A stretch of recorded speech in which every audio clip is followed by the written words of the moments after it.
Okay, so this is a common problem. This happens all the time on roofs.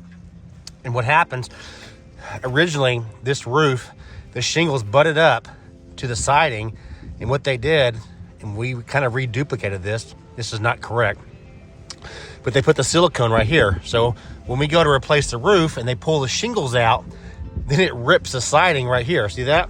Now this is that particle board siding. It's not Hardie board, so it rips and water's gonna get in there. It's gonna cause all kinds of problems. So what we gotta do is come in here and cut this section out. But what also happens is that this siding is discontinued. So if the homeowner is requesting, well, I want all the siding to match, well, that means that the insurance company have to come in and buy all the siding so it all matches.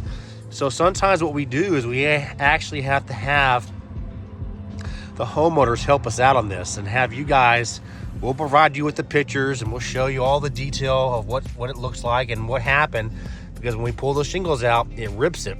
And like I said, this is just like cardboard. And so now water can get in there and cause all kinds of damage. But we'll have you guys send all the pictures into your insurance company and show them, and then also show them that this siding is discontinued and that you want it to match and that they need to pay to have all this replaced.